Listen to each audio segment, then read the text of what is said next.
Hello students, स्वागत है आपका आपके अपने YouTube channel physics bye Vipin Dhiman में। बच्चों, अब हम इसमें पढ़ने जा रहे हैं गोलीय संधारित्र। गोलीय संधारित्र क्या होता है? इसमें दो खोखले गोले होते हैं ए और बी। इनका केंद्र एक ही होता है। एक गोले को हम पृथ्वी से जोड़ते हैं और एक को आवेश देते हैं।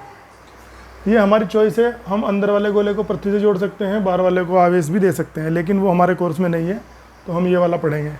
इन दोनों के बीच में वायु भरी हुई है और हमने ये पढ़ा था इससे पहले वीडियो में, जिसमें मैंने आपको अर्थिंग पढ़ाया था कि अगर अंदर वाले गोले को प्लस क्यू आवेश दोगे तो बाहर वाले पे माइनस क्यू आ जाएगा। ये हमने मान लिया कि बी गोला बड़ा है और ए छोटा है, तो बी की त्रिज्या ए से ज़्यादा है। अब हमें इसमें धारिता निकालनी है। आप सभी बच्चे जानते हैं धारिता निकालने के लिए सबसे पहले हम क्या करते हैं? धारिता निकालने के लिए हम सबसे पहले लिखते हैं विभवांतर।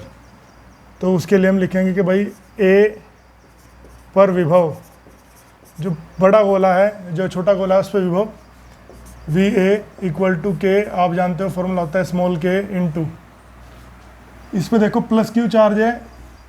ये प्लस क्यू चार्ज है कितनी डिस्टेंस पे? ए डिस्टेंस पे, तो क्यू अपॉन ए। और दूसरा चार्ज माइनस क्यू है बाहर वाले गोले का, और वो कितनी डिस्टेंस पे है? बी पे, तो क्यू अपॉन बी। इसको आप ऐसे भी लिख सकते हो कि इसमें से क्यू कॉमन निकाल लो के साथ में, यहाँ बचेगा b minus A upon A B, LCM लेके। अब ऐसे ही आप लिख सकते हो कि b गोले पर विभव, अब जो b गोला है वो पृथ्वी से जुड़ा हुआ है, और आप जानते हो कि जो पृथ्वी से जुड़ा होता है उस पर विभव कितना होता है? 0। इसलिए संधारित्र का विभवांतर आप निकाल सकते हो।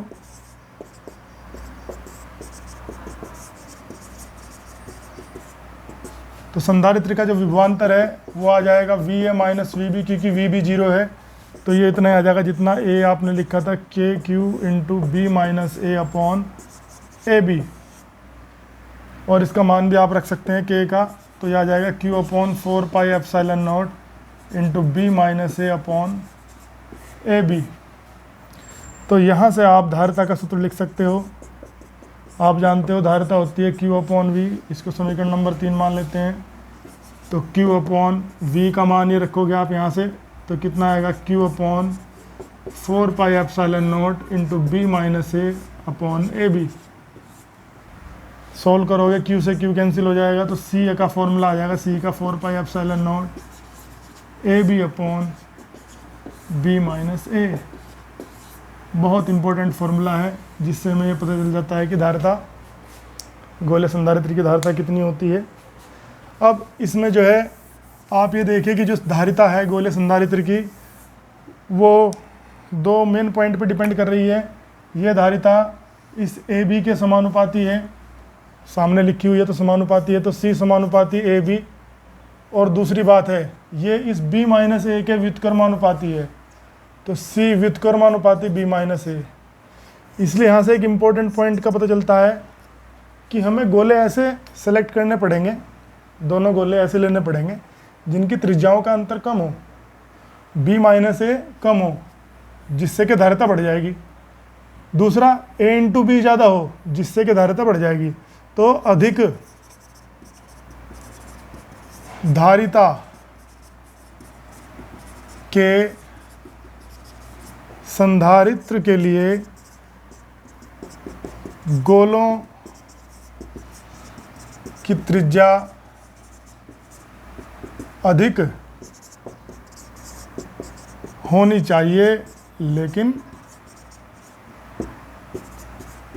उनमें अंतर कैसा होना चाहिए? कम होना चाहिए।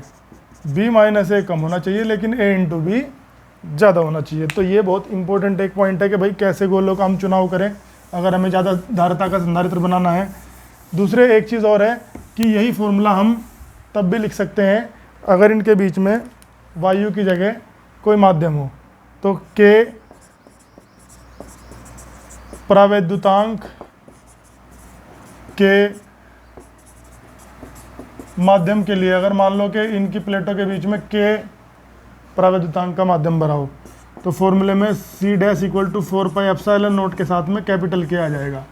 और ध्यान रखेंगे कैपिटल के और स्मॉल के में अंतर होता है। स्मॉल के होता है कूलाम नियतांक और कैपिटल के होता है परावैद्युतांक। ठीक है, तो ये कंप्लीट हो गया आपका टॉपिक। ठीक है, तो गोलीय संधारित्र हमने पूरा कर लिया। इसके बाद जो वीडियो हम पढ़ेंगे उसमें पढ़ेंगे किसी चालक को या किसी संधारित्र को आवेशित करने में कितना कार्य करना पड़ता है या कितनी स्थितिज ऊर्जा उसमें इकट्ठी होती है। Thank you.